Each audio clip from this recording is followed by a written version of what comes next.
Hola, ¿qué tal? ¿Cómo les va? Muy buenas noches. Muy buenas noches, bienvenidos a Tiene la Palabra. Y esta noche nos acompaña un señor del espectáculo, un señor con apellidos ilustres. Sí, y él también, ¿eh? Ya viene haciendo escuela. Hace un año le decíamos Pepito, pero no, está el señor Pepe Cibrián Campoy. Bienvenido. Muchas gracias. Gracias por estar esta noche con nosotros. ¿Qué tal? Y nuestro panel, como siempre, ¿eh? Silvia, bienvenida. Fernando, hola. Cecilia. Hola. ¿Cómo va? Que arranca con las preguntas. No, pero ¿podemos hacer un racontito, quieren? ¿Cómo no? No necesita presentación, Pepe, Claro. pero tiene una historia tan larga y tan profunda que vale por lo menos sintetizarla de esta manera.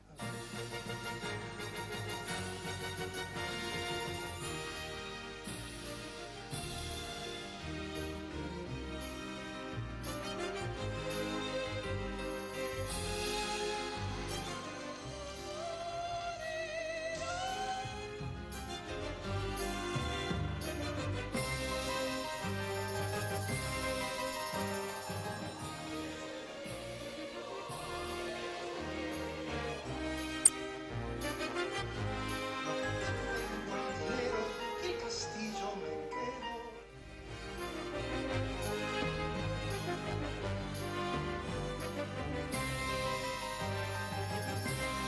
Cortos, ¿eh, Pepe? Gracias. Toda la Muchas vida gracias. en un minuto. Cecilia. Ceci. Usted ha dicho alguna vez que lo que marcó su vocación en el sentido de los musicales fue haber visto a su padre actuando en Mi Bella Dama. Así es. Qué raro que nunca hizo una apuesta usted de Mi Bella Dama. No, la última vez que se hizo Mi Bella Dama la hizo Alejandro Romay en el Nacional, justamente, que lo inauguró con eso. Nosotros íbamos a inaugurar el Nacional con otro espectáculo que habíamos ensayado mucho tiempo y hubo problemas luego de derechos y no se pudo hacer, homenaje. Y no, en general nunca he dirigido espectáculos u obras que no fuesen o mías como autor o con Ángel, pero Mi Bella Dama sí marcó porque yo tenía 10 años, 11, y en lo que era el Teatro Nacional antes, que era el antiguo Teatro Nacional, mi padre hizo Mi Bella Dama y yo tenía esa edad y iba a ver las pruebas, los ensayos, y yo creo que ahí empezó para mí, abrirse un mundo muy mágico con el musical. Entonces ahora estar en el Teatro Nacional, nuevamente yo, y ver que mi padre está en el hall de entrada, porque Romay siempre fue y es un hombre que respetó mucho a la gente de teatro, es un volver a un ciclo que se cumple, que a mis 60 años me da mucho placer. Y en aquel momento, en algún segundo, imaginó este futuro suyo, digamos, cuando veía ahí en las butacas a su papá, imaginó que podía llegar a estar casi del otro lado o generando ese tipo de propuestas. Yo creo que nunca pensé mucho lo que me iba a pasar. Yo siempre hice y después he pensado, ¿verdad? Pero sí lo que hago es ahora, por ejemplo, estar en el Teatro Nacional, ver ese espacio, ver toda esa parafernalia que hay, que no hace mejor al espectáculo nuestro, sino que simplemente está. Y siempre trato de volver a mis 18 años, a mis mágicos sótanos, a mis 2 spots que había y que me hacían muy feliz, y de recordar todo eso. Todo el tiempo lo hago desde Luna Park, cuando he tenido todas las posibilidades, que muchos en mi vida ya las he tenido. Siempre me quedo recordando y tratando de ubicarme en ese espacio, porque creo que eso es la magia de la vida, ¿no? ¿A qué El recordar. sótano se refiere? ¿Cómo, mi amor? ¿A qué sótano? Uy, a Rosario de San Telmo, a lo que era el ABC en su época, que ahora es un cine porno, pero no por mí, sino porque, claro, digo, pasó, pero sí fue un recuerdo maravilloso, o el Teatro del Centro, lugares donde iban nadie a vernos, porque es lo lógico que no fuera nadie, porque iba a verme nadie, si nadie me conocía o nadie había visto aún cosas como para generar un crédito, ¿no? Pero la suma de todas esas cosas creo que es lo que hoy hace que tenga el placer de estar con ustedes y con ellos acá. Pepito, a mí había 2 personas que me prendía el televisor y las escuchaba hablar y me podía quedar horas. Una era tu madre y otra es China Zorrilla. Tu padre también es un gran narrador. Sí. Y vos hablas con una fluidez realmente envidiable. ¿De dónde viene esta tradición? Porque simplemente de ser hijo de actores no creo, porque hay actores que, la verdad, vos le pones un micrófono, le sacás la letra y son bastante limitados. Sí, Pero la tradición española, ¿de dónde viene esto de poder...? Yo creo que tiene que ver con el aprender un mundo de gente muy mágica que ha pasado desde mi niñez, de haber visto en mi casa a Alberti, a Casona, a Chicho, a actores argentinos, a Gorostiza, gente muy que me ha llenado. Y mi madre igual, cuando era muy chiquita, que empezó a trabajar a los 4 años, iba a las peñas en los cafés y estaba Unamuno, estaba Lorca, entonces eso a su vez me lo transmitieron a mí, supongo, y el manejo del idioma, y el haber leído mucho, y el haber viajado, tener la posibilidad de hacerlo. Creo que es así, ¿no? Yo estoy de acuerdo con vos, hay gente que no sabe hablar nada. ¿Te dice que en Estados Unidos todo el mundo habla y recibe los Óscars y saben hablar tanto? Acá a veces pone una cara de tonto que no se entiende. A veces, hay gente Bueno, que pero habla está muy muy bien. guionado también en Estados ¿Cómo? Unidos. Está muy guionado. Está en muy Estados guionado, pero Unidos. cuando van con la emoción de recibir el premio, ahí no, porque lo guionado te das cuenta que está guionado. Pero ahí la emoción es saber hablar, pero un escenógrafo, no necesariamente un actor. Viajes que te quitaron algunas cosas en la niñez también, ¿no? Viajes. Giras. Bueno, que te sí, quitaron claro, yo nací en una bastante. gira y nosotros durante 8 años con mis padres, cuando yo tenía 18 años, 8 años de su vida, no los llamó nunca nadie para hacer televisión, luego de haber sido gente muy pionera en la televisión durante 8 años, no lo llamaron, entonces tuvimos que salir en gira, tuvieron ellos que salir en gira por las provincias para poder comer y seguir adelante la vida, ¿no? Y eso para mí fue muy fantástico porque cuando yo tenía 17, 18 años justamente fui como asistente. Entonces yo tenía que llegar a cada ciudad, era una obra de 3 personajes donde iba el maquinista de su autito y que era un telón que era tela, pero había que poner los muebles. Entonces yo llegaba, mamá se iba a dormir, papá iba a hacer notas, donde había, y yo tenía que conseguir los muebles. Y un día eran escandinavos, otro día de un sanatorio, otro día del hotel, pero siempre estaban los muebles. Entonces aprendí desde mis padres a mis propias vivencias a que tienen que estar los muebles para seguir adelante, ¿no? Había otra cara de esas giras, ¿no? Creo que Sí. usted dijo alguna vez que el hecho, sobre todo cuando era más chico, de que sus padres viajaran tanto en estas salidas de gira, a usted le dejó una suerte de miedo a la soledad que... No, miedo no. He sido un chico solo desde un lugar porque mis padres eran gente que trabajaba mucho en esa época. Los actores no se cansaban tanto como ahora, entonces mis padres hacían radio, televisión, cuando empezó teatro, cine, comían, jugaban póker, se divertían, tenían hijos, o sea que lo pasaban muy bien y no se cansaban mucho. Ahora yo creo que los jóvenes se cansan un poco. Conmigo no. Decía doña Lola Membrives, una gran actriz, que en el teatro no hace calor, se transpira. Y yo creo que es verdad, porque cuando uno hace el amor no hace calor, ¿no? No decís, ay, qué calor tengo, abramos la ventana, porque estás en el momento de la lujuria. Entonces el teatro para mí es lujuria, es placer, es mi vida. ¿Alguna vez sentiste que tu madre, más allá del tema del trabajo y la dedicación y todo, como que al elegir esa vida y ese tipo de dedicación, te dejó un poco de lado? ¿Sentiste bronca con eso? No, nunca, no, al contrario. No, ellos, Cuando eras un chico, digo, ¿no yo sentías? era muy chico, sí, además iba medio pupilo, pero cuando los fines de semana llegaban y yo me iba al teatro y llegaban los domingos, luego el sábado, claro, pues si no sería un error que no llegara el domingo después del sábado, pero no, sería raro. Una noticia. Entonces sería. había 2 funciones todos los días y yo llegaba la primera el domingo que me tenía que volver en la segunda porque tenía el colegio muy temprano. Entonces yo golpeaba todas las puertas de los camarines de los actores de la compañía de mis padres, Pacheco, Rossi, Portales, en esa época, gente que quizá la gente conozca, que tuvieron 14 años con ellos, 12 años, y les pedía por favor que fueran a hablar con mis padres para que me dejaran en la segunda función. Y nunca me dejaban. Pero para mí era un mundo muy mágico, el teatro y la boletería sobre todo. Ver los tableros es mi obsesión desde que soy muy chiquito. ¿Por qué? Porque se comía de eso. Pero de chico una mente también lo verías con el empresaria. punto de vista económico. Yo todos desde los el- días le escribía cómo estuvimos. Entonces ahí me daban el ranking de todos los teatros que se daba en esa época, todos los días se pasaba y yo sabía. Y supongo que sí, supongo que lo habré heredado de escuchar a ellos hablar tanto Si de... estuvieras en Bordero. la tele estarías con el rating así a full todo el día, porque es más o menos lo mismo. Es más o menos lo mismo, solo que sé lo que pasa ahí es verdad. En la televisión yo no lo sé, ahí vendiste materialmente 6. concreto. Claro, ahí está el agujerito, estaba ahora en la computadora, pero es decir que el teatro es real.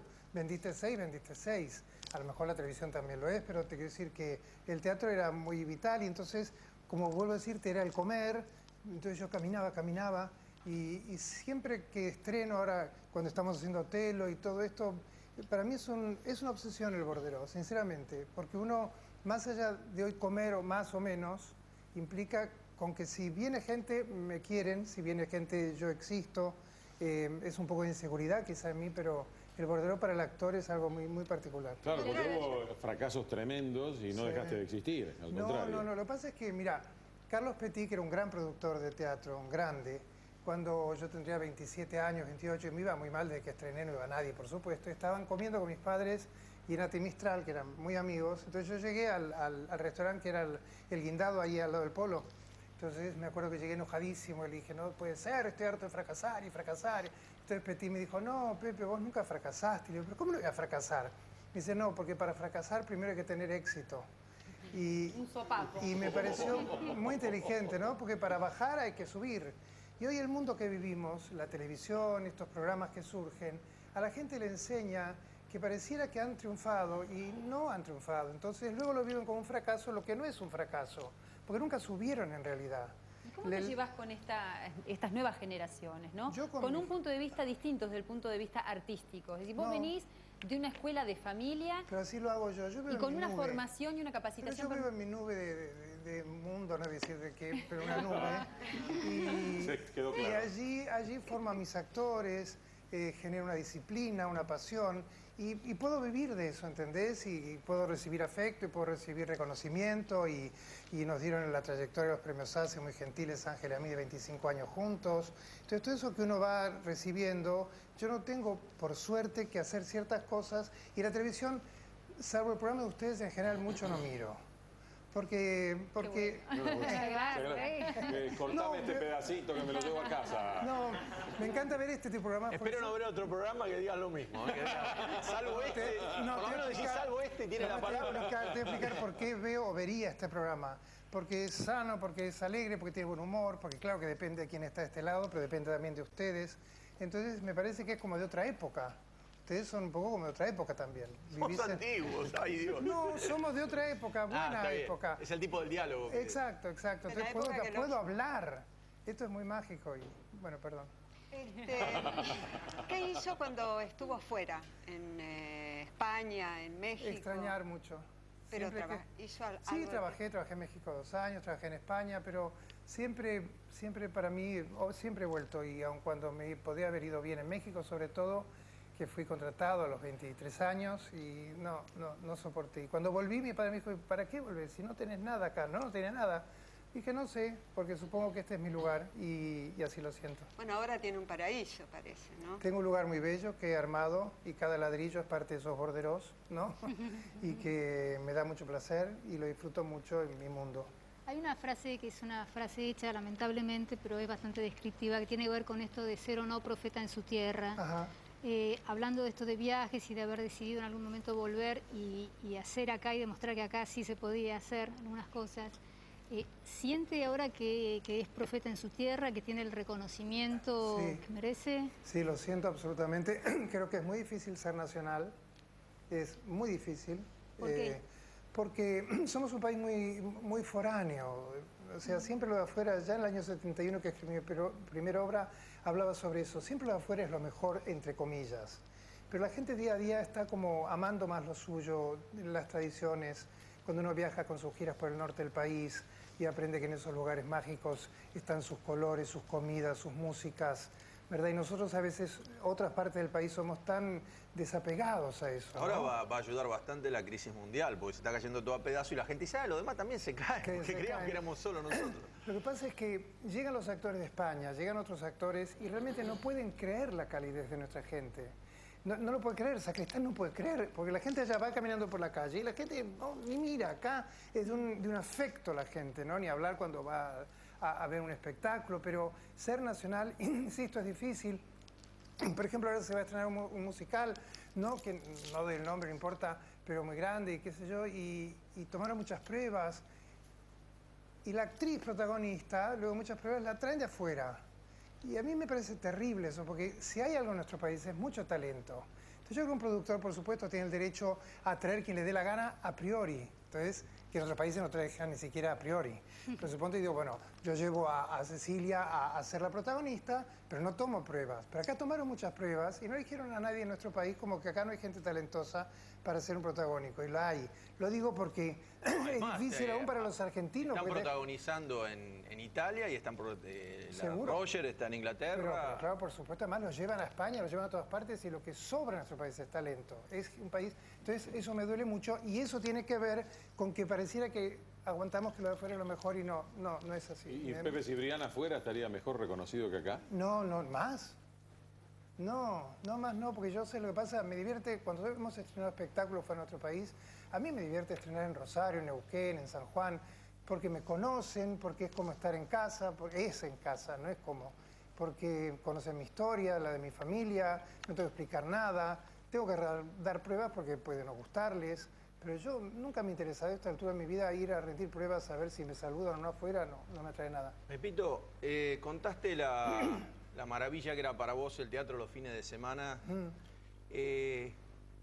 ¿Cómo la pasabas en la semana adentro del Pupilo? La semana fuera con mi casa. No, la semana que estabas Pupilo, que no veías a tu familia. Yo me divertía mucho porque eran muy buenos compañeros, porque yo desde los 9 años empecé a dirigir teatro, odiaba hacer gimnasia, nunca hice gimnasia en el colegio, luego sí, pero siempre me las ingeniaba, como soy bastante inteligente, me las ingeniaba. Entonces en ese tiempo ensayábamos obras y pensábamos cosas y después venían a casa y los fines de semana también cuando no iba al teatro jugábamos a los faraones y yo siempre era el faraón. Siempre, porque... Ahora, ¿cómo zafaba de gimnasia? No sé, te digo, era muy hábil. Te puedo asegurar que era una magia, porque en toda la secundaria y primaria no hacerlo. Pero yo era muy tímido y me parecía que era, no sé, me sentía nada, horrible. Tenía granos. Y entonces, bueno, todos los chicos adolescentes tienen granos, no. todos. No, pero yo muchos. Bueno, pero hay chicos perdóname, que tienen perdóname. muchos. Chicas que En la espalda, es normal, en verano en la playa. Está bien, ponía pero los remera. granos los tenés si haces teatro y si haces gimnasia. No es que cuando haces teatro se te van los granos. Digo, Cuando de chico... cuando vos te dedicabas a hacer teatro porque no Sí. querías ir a gimnasia, No, los siempre granos los granos. permanecían igual. Por eso mismo. Te hacía teatro que no tenía que sacarme la camiseta. Ah, la camiseta, ahora entiendo. Digo, la sensación de... Uno en el teatro se siente bello siempre, porque uno se imagina. El actor se tiene que imaginar en un escenario. Si vos pones un espejo y yo hago así ahora y digo, estoy en la cima de la montaña y cierro los ojos, siento. Pero cuando abro los ojos te veo y digo, ¿qué coño voy a estar? Estoy en un estudio de Canal 13. Entonces el actor tiene que imaginarse y uno se imagina bello. Y cuando el actor trato de convencer a mis actores o a mis discípulos que se sientan bellos, porque el actor, Elena Roger, es una mujer muy bajita. No empezó conmigo, ya lo sabemos. Y siempre ella trabaja como si fuera alta. Y se la ve alta. Entonces yo creo que el actor tiene esa magia. Edith Piaf decían eso, Edith que Piaf, era claro. chiquitita y Por supuesto, llenaba todo el escenario. llenaban. Entonces, ahora uno se tiene que imaginar. Verse a mí me es muy difícil verme. En alguna oportunidad usted ha dicho, esperemos que la cita sea textual, que con personajes como Drácula o el Jorobado de Notre Dame se había identificado por el tema de la soledad y el abandono que habían sufrido. Claro. Y Otelo en este caso... Otelo tiene, siempre en mis personajes hay un chico solitario y un personaje romántico. Otelo es una historia de amor, pero no solamente con Desdémona, es una historia muy pasional entre Otelo, Casio y Iago, Otelo jugando el rol del padre y ellos dos como Caín y Abel peleándose por ese afecto y ese amor. Pero de verdad, mira, yo cuando escribí Calígula hay una escena donde él en su locura dice que quiere ser Dios porque él quiere tener la luna y el sueño al mismo tiempo. Yo cuando era chico a mí me hacían mimos para poder dormirme porque la gira si no me despertaba en los hoteles. Entonces cuando yo era más grande, la niñera o alguien me tenía que hacer mimos para dormirme. Y yo sentía que si me hacía mimos no me iba a poder dormir, pero si me dormía perdía el mimo. Y entonces ahí está en Calígula eso. Estabas trabado ahí. Claro, uno para mí era la luna y el sueño. Y Yo uno, te bueno, quiero una Vamos al pregunta corte. antes del corte, que es muy interesante porque esa no te la escuché hablar mucho de eso. A ver. ¿Cómo fue que la madre de Andrea del Boca te dijo a vos dos profecías que Sí. se cumplieron? porque estamos en España. vamos Después- al después corte, corte. vamos al Perdón. ¿Qué es lo que se cumplió? Tiene Y la de palabra mimos y de Pepito mimos y de Cibrián. historia vamos a seguir hablando. ¿eh? Bueno.